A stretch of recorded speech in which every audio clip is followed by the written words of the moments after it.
나의 바위 나의 구원이신 하느님, 내 머리의 생각과 내 입술의 말들이 주님 마음에 들게 하소서. 아멘. 여러분은 지난 주일 복음을 잘 기억하시지요? 여러분의 표정이 참 어둡습니다. 예수님과 함께 배를 타고 호수 저편으로 건너가는 동안에도 제자들은 풍랑을 겪었습니다. 신앙생활을 갖는다 하더라도 우리 삶의 고통과 어려움이 모두 없어지지는 않는다는 가르침이었습니다. 제자들이 예수님을 깨워서 흔들리는 배 한가운데 일으켜 세웠을 때 풍랑은 잦아들었고 일행은 호수 저편으로 무사히 건너갈 수 있었습니다. 신앙생활은 인생의 어려움을 피하는 것이 아니라 주님을 내 안에 모시고 견디어서 헤쳐가는 일이라는 깨달음이었습니다. 여기서 우리 그리스도교 신앙의 방법이 드러납니다. 신앙인은 눈앞에 보이는 것들로만 판단하지 않고 더 깊은 곳에서 움직이는 현실, 잘 보이지 않는 진실을 살핍니다. 신앙인은 지금 여기서 겪으며 살아가는 관습과 고정관념에 머물지 않고 예수님을 우리 식별의 중심으로 깨워 모셔서 언제나 새로운 저편으로 계속해서 건너가는 사람입니다. 새로운 저편이 편안한 삶만은 아니었다는 사실을 성서는 분명히 보여줍니다. 호수 건너편에 도착한 예수님과 제자들이 만났던 현실은 안락하고 평탄한 삶이 아니었습니다. 군대마귀라고 하는 더 심각한 악령에 사로잡혀서 인간의 모습을 완전히 잃어버렸던 그 한 사람을 만나고 바로 이를 고쳐서 마귀를 쫓아내는 일에 대면하여 해야 하셨습니다. 예수님께서는 신앙인이 바라보는 저편에서 해야 할 일을 분명히 보여주셨습니다. 마귀를 쫓아내고 그 사람을 제 모습으로 돌리는 일이었습니다. 그 예수님께서 오늘은 또다시 호수 저편에 가셨다가 이번에는 다시 이편으로 건너오십니다. 사실 세상에서도 이편과 저편으로 왔다 갔다 하는 그런 사람들이 있습니다. 자신의 이익을 따라서 여기 붙었다 저기 붙었다 하는 현상입니다. 생각과 행태가 전혀 다른 쪽인데도 불구하고 항상 중립적인 척하면서 자신의 입지와 관계를 생각해서 이쪽과 저쪽을 왔다 갔다 하는 일도 있습니다. 심지어는 그렇게 왔다 갔다 하면서 이간질하느라 바쁘게 살아가는 일도 종종 보입니다. 그러나 예수님께서 다시 호수를 건너신 이유와 현실은 세상 사람들의 처지와 전혀 다릅니다.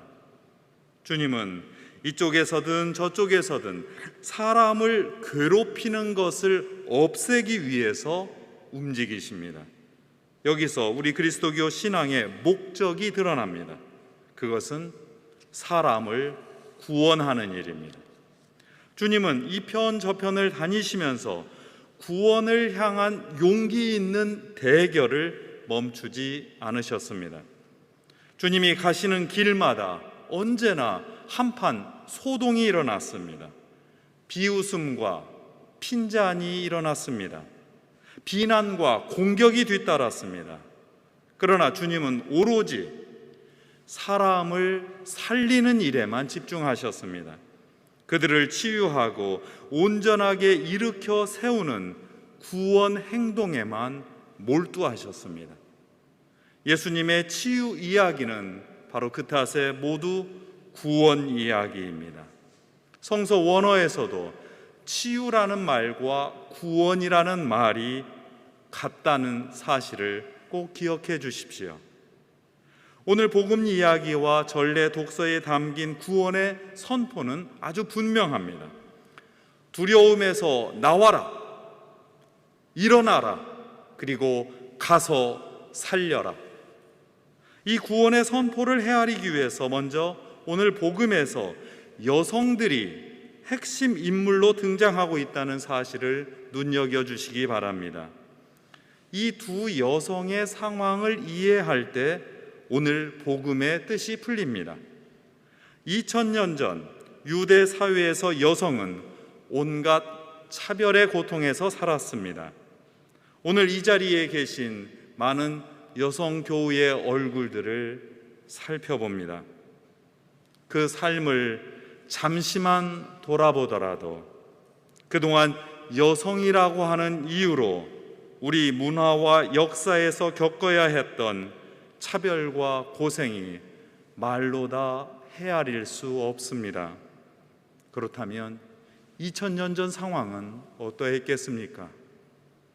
한 여인이 12년 동안이나 하열병을 앓았습니다.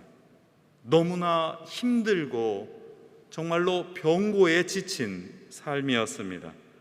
그런데 당시 종교에서는 정결법이라고 하는 것을 내세워서 피를 흘리는 여성을 더러운 사람이라고 지칭했습니다. 그래서 더러우니 피해야 할 사람이라고 가르쳤습니다. 과학에 대한 무지와 명백한 성차별이었습니다. 게다가 사람들은 이 오염된 여인이라고 그렇게 말하면서 피하기만 했지 실제로 병을 치료하는 데 도움을 주지 못했습니다. 적어도 오늘 성서 이야기에 따르면 병을 고쳐준답시고 오히려 돈벌이에만 이용했다는 사실이 드러납니다. 한 사람이 겪었던 아픔에는 관심이 없었다는 말입니다. 또 다른 여성인 회당장의 딸은 어린 나이에 죽을 병에 걸렸고 결국은 죽고 말았습니다. 하나님께서 주신 생명을 제대로 꽃피우지도 못한 채 쓰러져가는 젊은 생명들의 그 상황에 대한 고발입니다.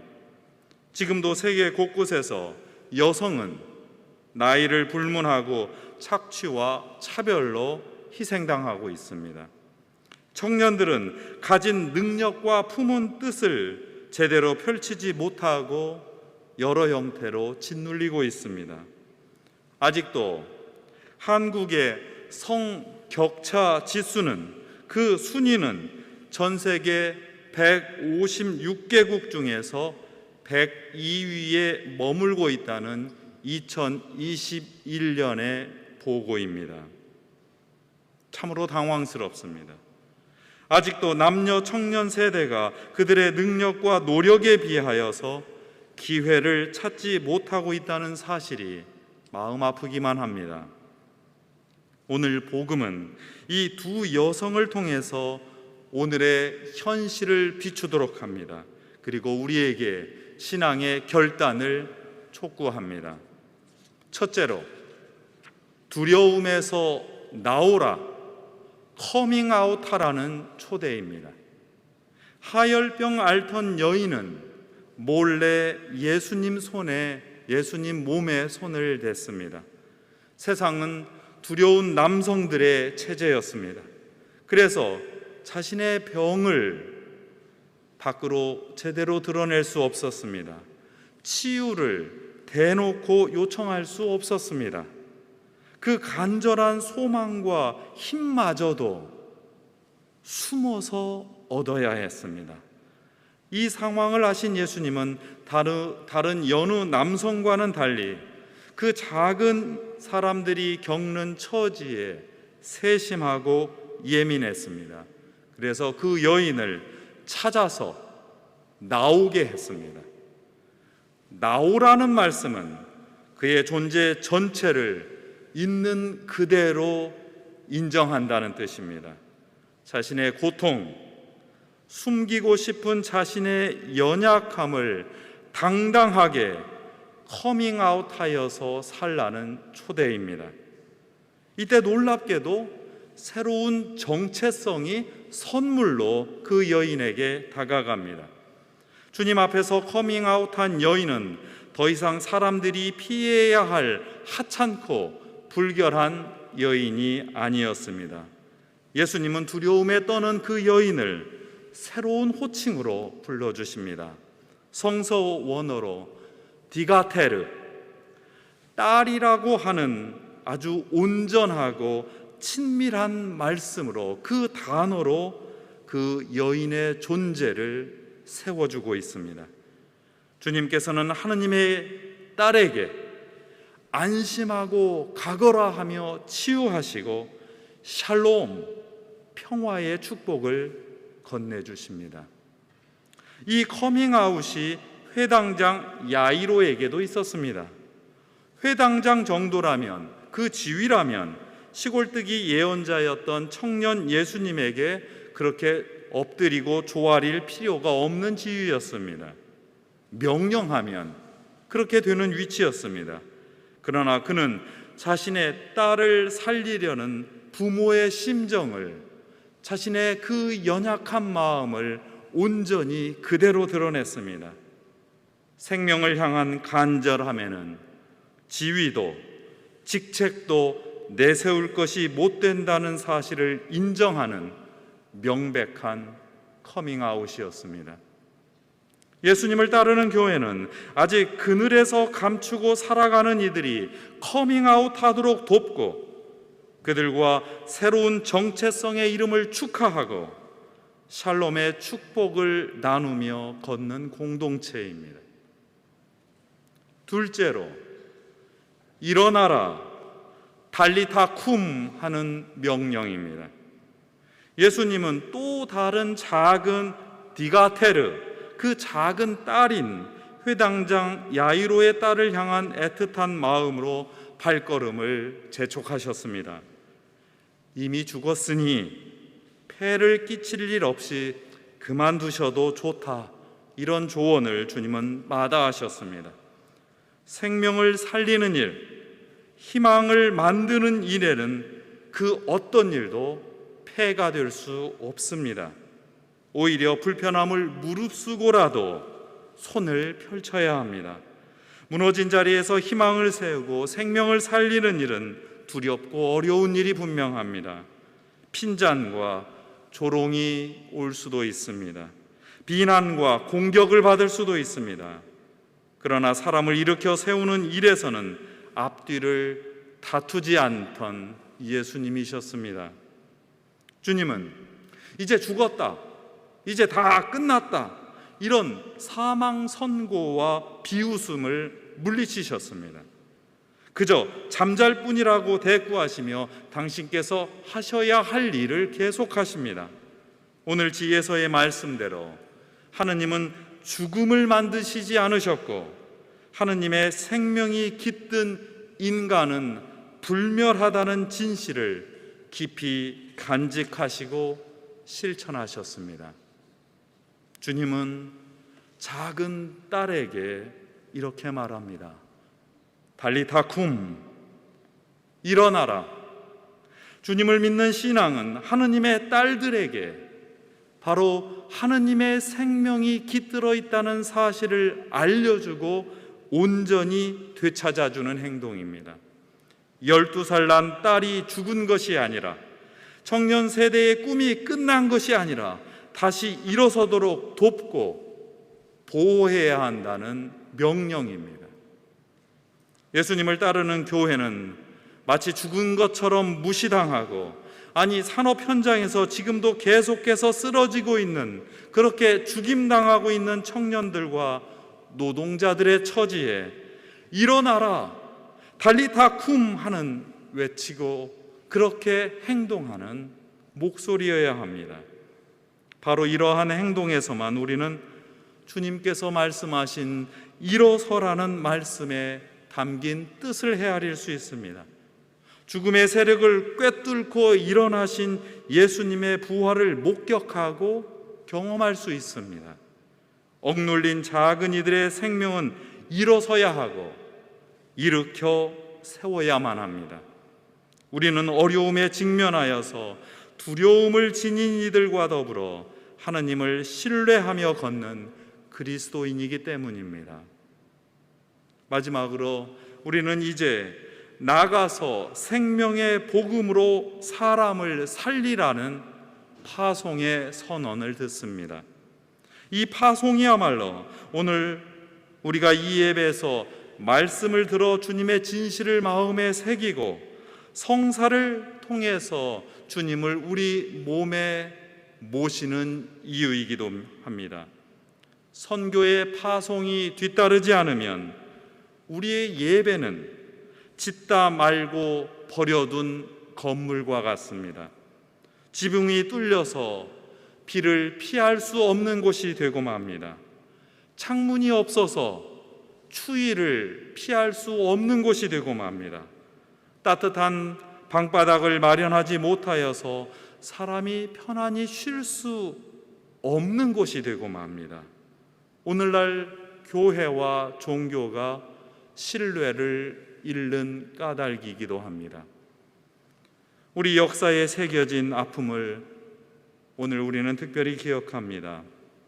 지난 6월 25일은 이 땅에서 300만 명의 생명을 앗아갔던 한국전쟁 71주년이 되는 날이었습니다.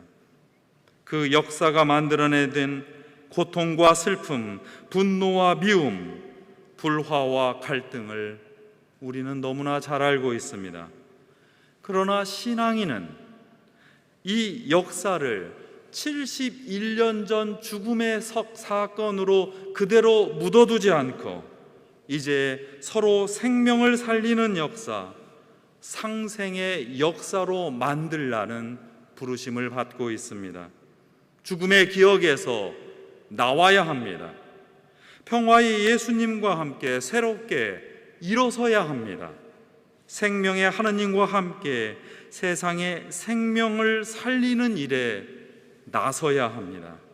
이것이 우리 사회와 교회 그리고 역사에 생명을 가져다주는 길이요 예수님의 명령입니다. 치유의 신앙은 아프고 혼란스러워하는 모든 이들에게 열린 감수성에서 시작합니다. 자신의 아픔에만 예민하지 않고 밖에서 다가오는 그 절규에 민감해야 합니다. 회복의 신앙은 자신의 약함을 드러내고 한계와 그 정체성을 인정할 때 구원으로 다가갑니다. 낯선 것에 대한 두려움을 멈추고 밖으로 나아가서 이웃과 사귀며 하느님과 신뢰를 마련할 때 우리 신앙은 진실로 힘을 얻습니다. 선교의 신앙은 이러한 치유의 감수성과 회복의 의지 안에서 함께 손을 맞잡을 때 일어납니다. 이 신앙의 힘으로 저와 여러분은 세상에서 눌린 생명을 살리고 꽃피우는 그 하느님의 구원에 참여하는 복된 하느님의 백성으로 살아야 할 책임이 있습니다. 두려움에서 나오는 이들에게 하느님의 사랑이 깃듭니다. 아픔의 절망에서 일어나는 이들에게 하느님의 축복이 있습니다. 그리고 나가서 생명의 복음을 전하며 살아가는 이들에게 하느님의 은총이 있습니다. 바로 여러분의 것입니다. 성부와 성자와 성령의 이름으로 하였나이다. 아멘.